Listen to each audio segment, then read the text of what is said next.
I'll never forget that Tuesday. It was supposed to be an ordinary day, maybe even a special one. I left work a little earlier than usual because I had this idea to surprise my wife. She'd been telling me how stressed she was with everything still going on. So I thought, you know what? Let me be a good husband today. I stopped by a small flower shop on the way home and picked up her favorite flowers, white lilies. I even grabbed her favorite bottle of wine. I was smiling all the way home, imagining the look on her face when I walked through the door with those in my hands. But when I walked inside, the smile on my face vanished. At first, I didn't see anything strange. I called out her name. No response. Then I heard something. Laughter. Low voices. I froze for a second, listening. My gut told me something was off, but my heart refused to believe it. I slowly walked toward the sound, and that's when I saw it. My wife in our living room with my best friend, the man I trusted more than anyone outside of her. They weren't just sitting and talking. The way they looked at each other, the way they were touching, it was all the confirmation I needed. For a split second, I felt like my whole body was on fire. My blood was boiling. My hands were shaking so badly that I almost dropped the flowers right there. 1,000 thoughts ran through my head. Should I yell? Should I punch him? Should I demand answers? But then something clicked inside me. Instead of exploding, I did the one thing they weren't expecting. I stayed silent. I backed away quietly before they even noticed me. I walked right back out that front door with my heart in pieces. I sat in my car for almost an hour, gripping the steering wheel, trying to breathe. Betrayal. That's the only word that kept echoing in my mind. The woman I loved, the one I married, the one I gave everything to, had betrayed me. And with who? With my best friend. The guy who had been at my side through thick and thin. The man I introduced to my family. I couldn't wrap my head around it. When I finally walked back in, I acted like nothing had happened.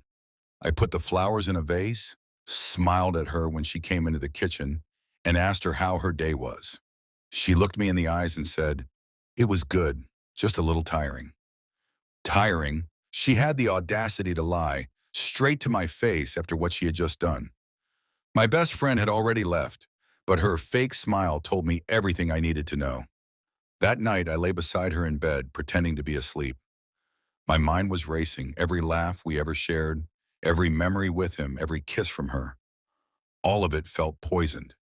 I could hear her breathing softly, peacefully, while I was staring at the ceiling with tears burning in my eyes. But here's the thing. Somewhere in that storm of anger and heartbreak, a strange calm came over me. I realized I didn't need to scream. I didn't need to fight. I didn't even need to ask why. Because deep down, I knew I had already lost her.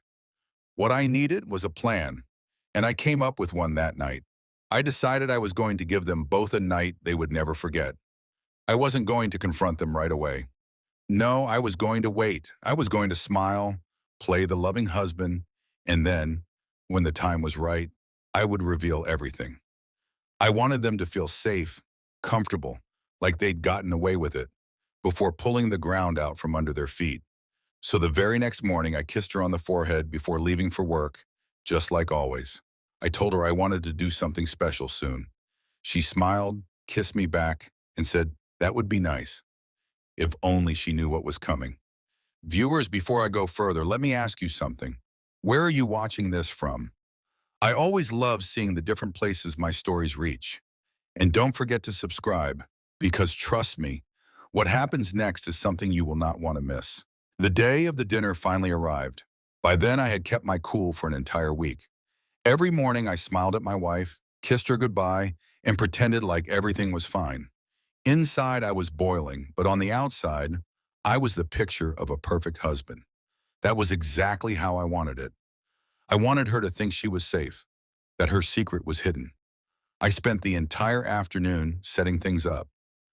I cooked her favorite meal, steak with garlic butter, mashed potatoes on the side, and a bottle of red wine breathing on the table. I set candles, dimmed the lights, even put on soft music. I wanted it to feel like a night of romance, the kind she would least expect. When she walked into the dining room and saw everything, her face lit up.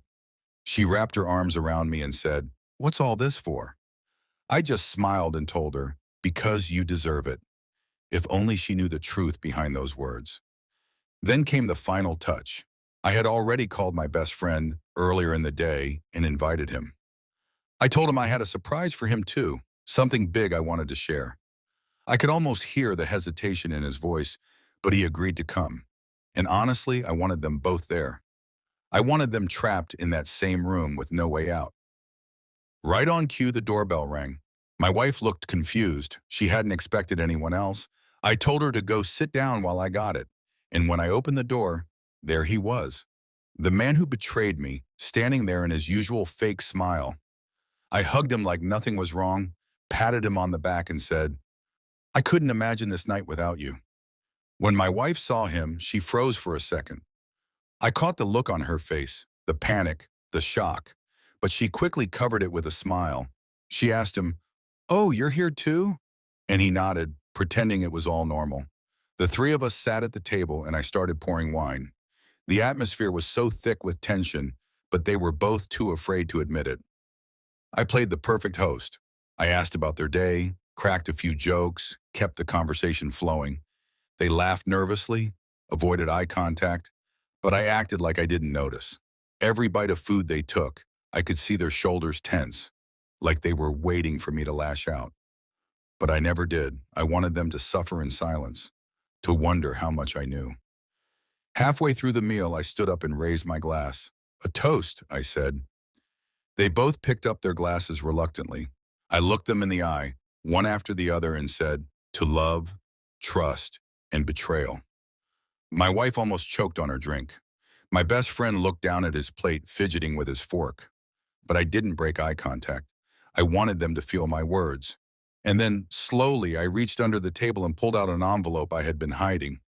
I slid it across the table to my wife. She looked at it, confused, then opened it. Inside were divorce papers. Her face went pale. Her hands trembled. She whispered, What is this? I leaned back in my chair, sipping my wine, and said calmly, Exactly what it looks like. The silence that followed was almost unbearable. My wife's eyes filled with tears, her lips trembling as if she wanted to explain. My best friend's face turned red. He couldn't even look at me. I just sat there enjoying the show, because for once I had all the power. They thought they had fooled me. They thought I was blind. But in that moment, they realized I had seen everything. My wife stuttered, trying to say something, anything. But I didn't let her. I leaned forward, tapped the papers, and said, Don't worry, you'll have plenty of time to explain to everyone else soon enough. She looked at me with wide eyes, not understanding what I meant. My best friend finally tried to speak, saying, Man, listen. But I cut him off with one look. The dinner table that had been set for love had turned into a battlefield of silence and guilt. And they had no idea that this was only the beginning of their humiliation. Before I tell you what I did next, let me ask, where are you watching this from? Drop your city in the comments. I love seeing where my stories travel. And if you haven't already, make sure to subscribe because part 3 will leave you completely shocked. The moment those papers landed in front of her, the atmosphere in the room completely changed. My wife's eyes filled with tears instantly, and she kept shaking her head, whispering, No, no, please, I can explain. My best friend's face went pale, and he couldn't even lift his eyes off the table. I didn't say a word. I just sat there calmly, sipping my wine, watching them squirm. It was the first time in weeks that I felt like I was finally in control. Then she reached across the table, trying to grab my hand, and begged me not to do this. I pulled my hand back and said, You already did this. Both of you did this. Her voice cracked as she tried to convince me that what I thought I knew wasn't true. But we both knew it was a lie. I leaned in and said softly, I've turned you. I saw everything. And the way her face dropped, the way my so-called best friend shifted in his chair, confirmed it all over again. But here's where the real twist came. What they didn't know was that I had been planning more than just divorce papers. I had set up 2 small cameras in the corners of the room before they even arrived. From the moment we sat down, everything had been recorded. Their nervous laughter, their guilty glances, their reactions to my toast, and now their desperate attempts to explain. I wanted evidence, not just for me, but for the world. So while she was still crying and he was still silent, I pulled out my phone. I opened the app that connected to the cameras, and with one tap, I went live. At first, there were only a few viewers, but within minutes, hundreds of people were watching. I held up the papers to the camera and said, "This is what betrayal looks like. My wife, my best friend, both of them lying to me while smiling in my face." The comments started flooding in immediately. People were typing things like, "Exposed. She's guilty. You deserve better, bro." My wife saw the live stream on my phone screen, and she panicked. She tried to grab the phone, crying, "Please, please, turn it off. Don't do this." My best friend finally spoke up, his voice trembling. "Come on, man. This isn't right." And I cut him off, saying, "No, what isn't right is betraying someone who trusted you with everything." By then, thousands of people were watching. The video was spreading faster than I could even keep track. Every tear she cried, every excuse he stammered. It was all out there for the world to see. I didn't need to raise my voice. I didn't need to get violent, because the truth was louder than anything else. That night, my wife packed her things. She was still sobbing, begging me to forgive her, promising it was a mistake. But the truth is, once trust is broken like that, there's no going back. My so-called best friend didn't even have the courage to look me in the eye when he left. He just slipped out quietly, humiliated in front of the entire world. By the next morning, my phone was blowing up. Friends, coworkers, even strangers were messaging me, telling me they saw the video.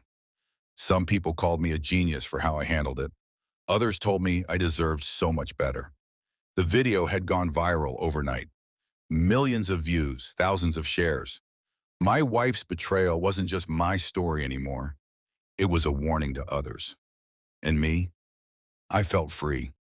Free from lies, free from betrayal, free from wasting any more years with people who didn't value me. I walked away with my dignity, and I made sure they were the ones who carried the shame. If there's one thing I learned, it's that sometimes the best revenge isn't screaming or fighting, it's exposing the truth in such a way that no one can deny it. And that's exactly what I did. Now let me ask you, where are you watching this from? Drop it in the comments, because I love seeing the different places these stories reach. And if you haven't yet, make sure to subscribe, because trust me, there are plenty more stories like this one, and you don't want to miss what's coming next.